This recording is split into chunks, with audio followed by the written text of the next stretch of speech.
Hello everyone, I hope so आप अच्छे होंगे और DT+B की तैयारी कर रहे होंगे। बहुत सारे बच्चे जो है DT+B की जो बाकी टीचिंग और नॉन टीचिंग के एग्ज़ाम है उसका वेट कर रहे हैं। साथ ही साथ आपको भी पता है कि DT+B ने अपना टाइम शेड्यूल सितंबर तक का कर चुके हैं और सितंबर के बाद का शेड्यूल अब उनको पता नहीं है कि क्या होगा।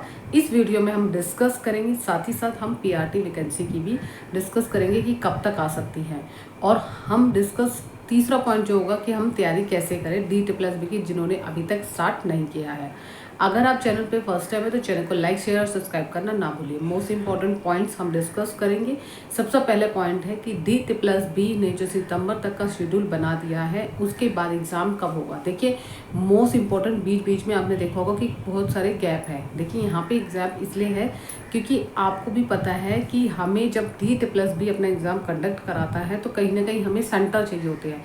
तो जहाँ सेंटर की एबिलिटी होगी वहीं पर दिया जाएगा। बहुत सारे बच्चे होंगे कि इतने टाइम हो गया अभी तक एग्ज़ाम नहीं हुआ है ये, लेकिन आपको इसका रीज़न और इसका कारण बता देती हूँ कि इस बीच में आपके SSC एग्ज़ाम यानी CGL के एग्ज़ाम है, जिसके कारण उनको सेंटर उनको अवेलेबल हो चुके हैं।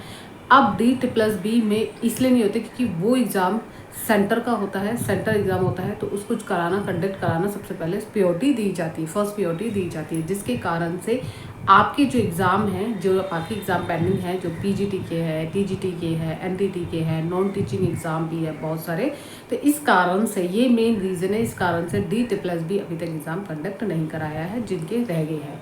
अब रहता है कि एग्ज़ाम कब होंगे। सेकेंड क्वेश्चन आता है कि एग्ज़ाम कब होंगे। देखिए आपके पास अक्टूबर और नवंबर का मंथ है, आपको पता है कि विंटर में तो एग्ज़ाम होंगे नहीं।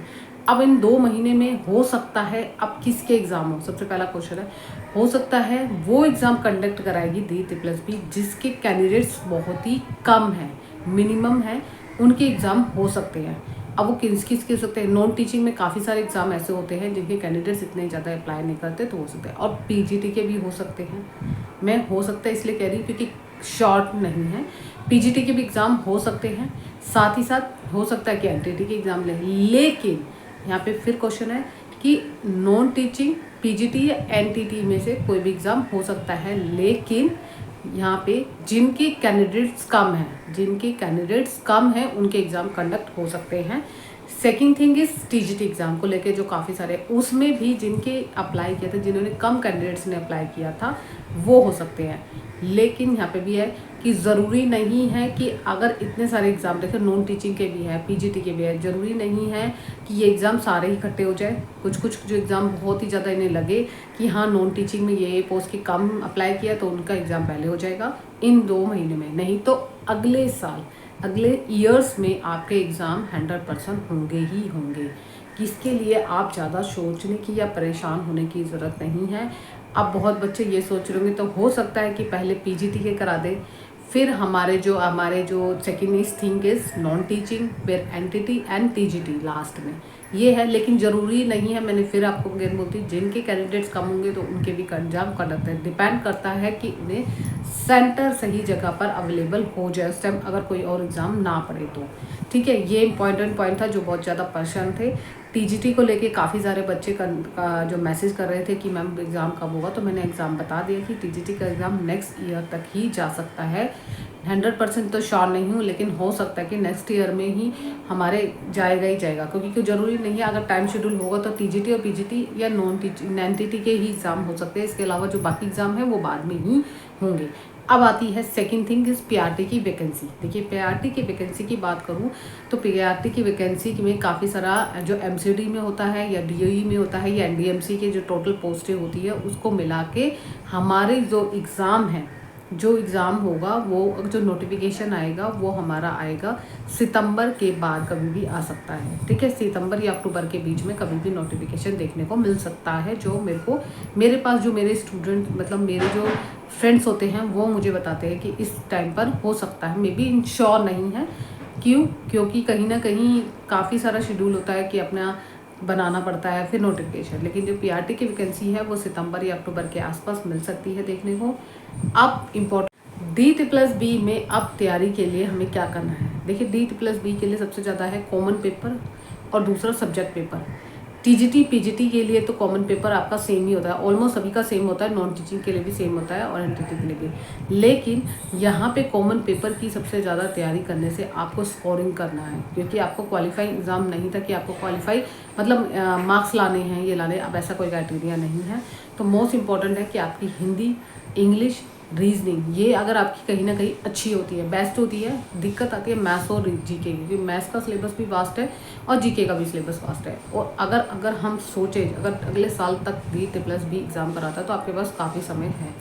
सबसे इम्पॉर्टेंट पॉइंट है कि हम तैयारी के लिए दो ऑप्शन देती हैं, या तो ऑनलाइन क्लासेस ले लीजिए या सेल्फ स्टडी के लिए। सेल्फ स्टडी तब कर सकते हैं जब आपका मैथ्स भी बहुत अच्छा है, रीजनिंग भी बहुत अच्छी है, हिंदी भी बहुत अच्छी है, इंग्लिश भी बहुत अच्छी है और जीके और जीएस भी बहुत अच्छा है।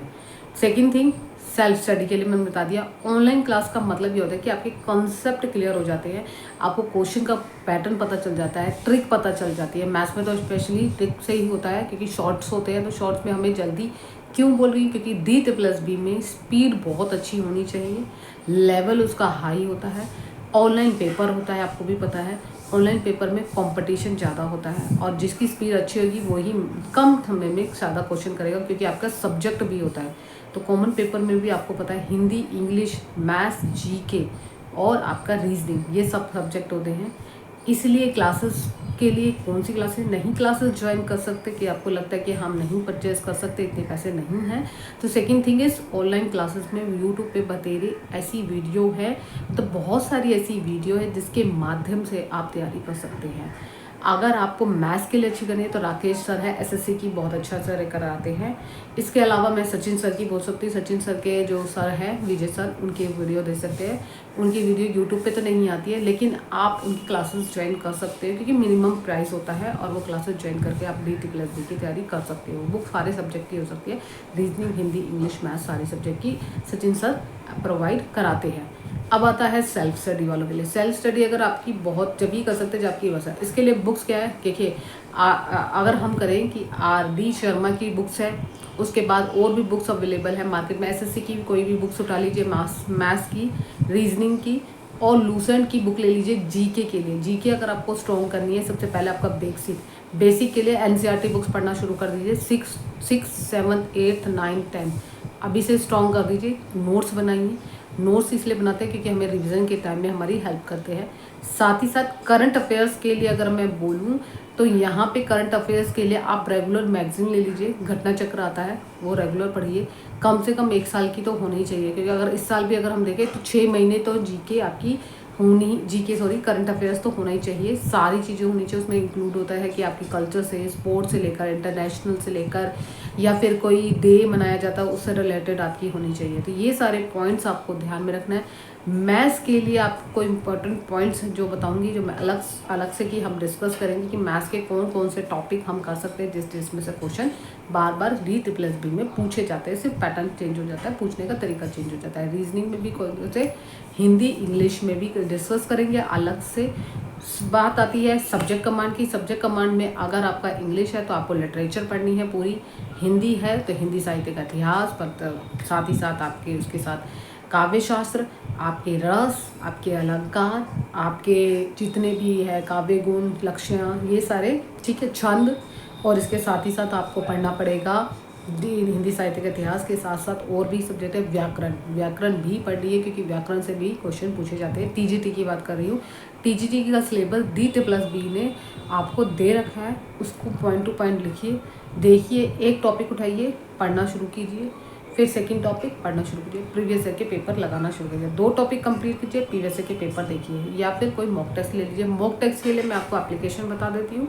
टेक्स्ट बुक बहुत अच्छी है और मुझे उसमें टेक्स्ट बुक्स में मैंने जो तैयारी की थी उसी हिसाब से मैं आपको बता रही हूँ कि टेक्स्ट बुक में आपको प्रीवियस ईयर के पेपर भी मिल जाएंगे, साथ ही साथ मॉक टेस्ट भी मिल जाएंगे, फ्री में भी प्रोवाइड करते हैं। बहुत मिनिमम प्राइस, यानी कि सेल चलती है तो वो मिनिमम प्राइस होता है, तो वहाँ आप उसको ज्वाइन कर लीजिए और वहाँ पर डेली प्रैक्टिस कीजिए। हर एग्ज़ाम के लिए वहाँ एप्लीकेशन बहुत बेस्ट है और आपको प्रैक्टिस के लिए भी मिल जाएगा। इसी तरीके से आप रीजनिंग की प्रैक्टिस कर सकते हैं, अपने सब्जेक्ट की प्रैक्टिस कर सकते हैं, मैथ्स की कर सकते हैं, जीके की, जो भी आपका कॉमन पेपर है उसकी, साथ ही साथ आप अपने जो सब्जेक्ट है उसकी, अगर टीजीटी हिंदी है तो स्पेशली वहाँ पे हिंदी भी अवेलेबल है, इंग्लिश भी है, जो भी आपका सब्जेक्ट है उसके अकॉर्डिंग। तो इस तरीके से DEET+B की तैयारी शुरू कर सकते हैं, स्टार्टिंग कर दीजिए, क्योंकि ये ना हो कि एंड टाइम पे आप पढ़ना शुरू करो। DEET+B इतनी जल्दी क्लियर नहीं हो सकता जब तक आप कम से कम हर एक सब्जेक्ट को टाइम नहीं देंगे, एक एक घंटा टाइम नहीं देंगे तो क्लियर नहीं हो सकता, क्योंकि DEET+B में अच्छी खासा लेवल आता है। तो इसलिए आपको बार बार यही कह रही हूँ कि तैयारी शुरू कर दीजिए। ये मत सोचिए अब एग्ज़ाम कब होगा, क्या होगा, किस तरीके से होगा, वो आपको तभी पता चल जाएगा। अपनी तैयारी प्रिपरेशन रखिए, ठीक है। इस वीडियो में मैं यही बताना चाहती थी कि DEET+B का एग्ज़ाम कब है, PRT की नोटिफिकेशन कब तक आ सकता है वैकेंसी का। साथ ही साथ यहाँ पे एक और आपको अपडेट देना कि PGT की न्यू वैकेंसी भी अपडेट चल रहा है, बात चल रही है, हो रहा है उसका, उसके पे भी काम हो रहा है कि कितनी आएगी, क्या आएगी, वो आपको मैं डिटेल में जब नोटिफिकेशन में आएगा तभी मैं आपको बता दूंगी। तो प्लीज़ अपनी तैयारी कंटिन्यू रखिए। आगे जिन बच्चों ने और एग्ज़ाम मतलब आगे भरना चाहते हैं, जिनका सीटें क्लियर हो गया, उनके लिए भी ये बेनिफिट होगा जो अपकमिंग वैकेंसी आएगी। इस आज के वीडियो में इतना ही। Bye bye, take care, thank you so much. अगर ये वीडियो हेल्पफुल लगे तो लाइक शेयर सब्सक्राइब करना ना भूलिएगा।